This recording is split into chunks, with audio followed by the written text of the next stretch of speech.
ਬਿਸਮਿਲ੍ਲਾਹਿਰਰਹਿਮਾਨਿਰਰਹੀਮ अस्सलाम वालेकुम। ਅੱਜ ਬਣਾਵਾਂਗੇ ਆਪਾਂ ਹੋਟਲ ਵਾਲੀ ਦਾਲ, ਕਿਉਂਕਿ ਹਰ ਜਿਹੜਾ ਹੋਟਲ ਵਗੈਰਾ ਵਾ ਉਹਦੀ ਪਹਿਚਾਣ ਦਾਲ ਹੀ ਹੁੰਦੀ ਹੈ। ਜ਼ਿਆਦਾ ਲੋਕ ਦਾਲ ਜਿਹੜੀ ਆ ਸ਼ੌਕ ਨਾਲ ਖਾਂਦੇ ਆ, ਲੇਕਿਨ ਦਾਲ ਜੇ ਮਜ਼ੇ ਦੀ ਬਣੀ ਹੋਏਗੀ ਤਾਂ ਫਿਰ ਹੀ ਹੋਟਲ ਦੀਆਂ ਬਾਕੀ ਡਿਸ਼ਾਂ ਜਿਹੜੀਆਂ ਉਹ ਵੀ ਸੇਲ ਹੁੰਦੀਆਂ ਵਾ। ਅਤੇ ਦਾਲ ਜਿਹੜੀ ਆ ਬਣਾਉਣਾ ਬਹੁਤ ਹੀ ਆਸਾਨ ਆ, ਕੋਈ ਮੁਸ਼ਕਿਲ ਕੰਮ ਨਹੀਂ ਹੈਗਾ।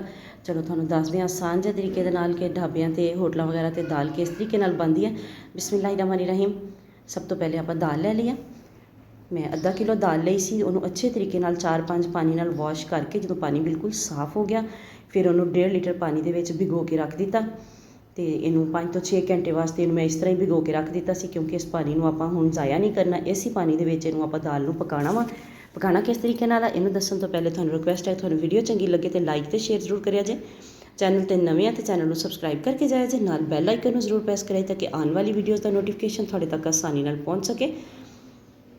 बहुत ही आसान जी रैसपीज़ तुहाडे लई लैके आई दियां वा। हुण इहनूं दाल नूं आपां जिहड़ा इसी तरह बॉयल कर लेना, इहदे विच कोई चीज़ नहीं शामिल करनी। दाल बॉयल होने वास्ते रख दी है तो तकरीबन 4 तो 5 मिनट लगणगे कुकर दे विच, ते दाल जिहड़ी अपनी बॉयल हो जाएगी। दाल बॉयल किन्नी करनी है ये तुहानूं मैं अगे चल के दसांगी। तो हुण आपां मसाला तैयार कर लैंदे अपना। बिस्मिल्लाहिर्रहमानिर्रहीम। आधा किलो दाल वास्ते मैं तकरीबन 1 कप जिहड़ा ना घी दा इहदे विच शामिल कीता वा। मैनूं अपने चम्मच दे नाल अंदाज़ा वा कि कप दे विच किन्ना क आंदा वा। चाय पीण वाला आम जिहड़ा कप हुंदा ना, उन्ना कि तुसीं इहदे विच शामिल कर लेना वा, क्योंकि दाल वगैरह जिहड़ी है घी दे विच ही अच्छी बनदी है ते मज़े दी लगदी है। ऑयल दे विच उन्नी मज़े दी नहीं बनदी। इस चीज़ दा तुसीं खास ख्याल रखना वा। घी गर्म हो गया तो इहदे विच आपां प्याज शामिल कर दांगे। एक बड़े साइज़ दी प्याज सीगी, वो बारीक जी चॉप करके इहदे विच शामिल कर दित्ती है। प्याज नूं आपां इत्थे फ्राई करांगे। तो प्याज नूं थोड़ा आपां डार्क ही कलर देना वा, बहुत ज़्यादा डार्क भी नहीं करना। जिस तरह आपां चावल वगैरह बनाई दे आ उन्ना डार्क नहीं करना, उस तो थोड़ा कम रखना वा। तो लेकिन बिल्कुल कच्चा जिहा भी नहीं इनू रखांगे। जिस तरह आपां आम हांडी का भी बस थोड़ा जिहा प्याज नूं आपां करीदा वा कलर चेंज। तो यह देखो दाल मैं तुहानूं चैक करवानी आ।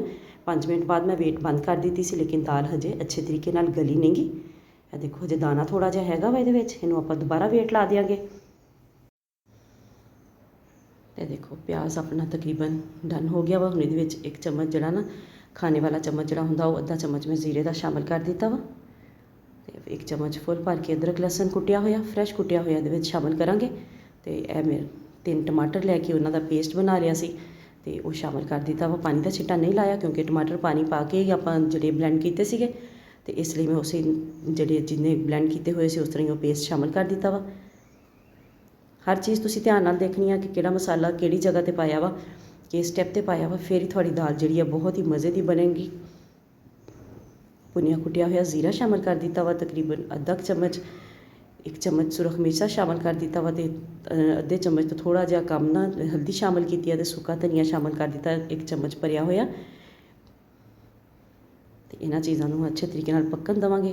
ए मैं थोड़ा जिहा छिट्टा लाया वा पानी का, जिहड़ा उहदे विच मेरे कोल सीगा ना ब्लेंडर च जिहड़ी टमाटर पीसिया सी उसी पानी का। तो यह देखो दाल तुहानूं चैक करवाना, दाल माशाअल्लाह हुण गल गई है। दाल गली होनी चाहिए है, लेकिन तुहाडा जिहड़ा वा ना दाना टुटना नहीं चाहिए दाल का। इस तरीके नाल तुसीं दाल गलानी है कि बिल्कुल जिस तरह आपां एक घोल के दाल पका ली दी ना, उस तरह नहीं करनी। दाना जिहड़ा वा उहदा टैक्सचर बरकरार रहना चाहिए वा। गर्म मसाला शामिल कर दिता आधा चम्मच, तो नमक शामिल कर दिता वा टेस्ट के अकॉर्डिंग। तो हुण इन्हां चीज़ों को आपां भुन लांगे। नमक ते गर्म मसाला तुसीं इस स्टैप ते शामिल करना वा, पहले बाकी दे मसाले शामिल करके तो उन्हां दा तुसीं इहनूं भुनाई कर लैनी अच्छे तरीके नाल। तो हुण 4-5 सब्ज़ मिर्चां उन्हां नूं कट ला के चैक कर लिओ। एक तो कट लगा होवे तो टेस्ट ज़्यादा आंदा वा, तो दूसरे नंबर ते जे कोई कीड़ा वगैरह होवे तो वह भी चैक हो जाता वा। तो मसाला अच्छे तरीके नाल अपना भुन चुकिया वा।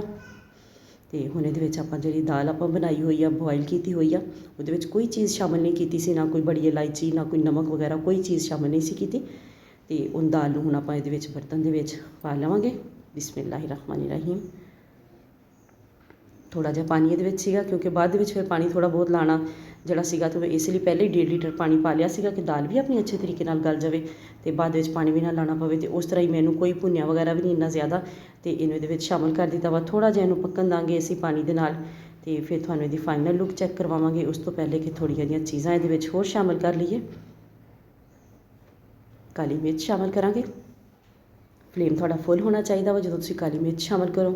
तो तकरीबन 1 तो 1.5 मिनट बाद तुसीं इहनूं चुल्हे नूं बंद कर देना वा। काली मिर्च शामिल करन तो बाद जिहड़ा वा ना उन्होंने ज़्यादा देर तुसीं पकाना नहीं गा, क्योंकि जो ज़्यादा देर पकदी रहेगी या हल्की अग ते तुसीं काली मिर्च शामिल करोगे ਤੇ ਜਿਹੜਾ ਵਾ ਨਾ ਹਾਂਡੀ ਦਾ ਕਲਰ ਜਿਹੜਾ ਵਾ ਕੋਈ ਵੀ ਰੈਸਪੀ ਤੁਸੀਂ ਬਣਾਓ ਉਹ ਕਾਲਾ ਹੋ ਜਾਂਦਾ ਵਾ।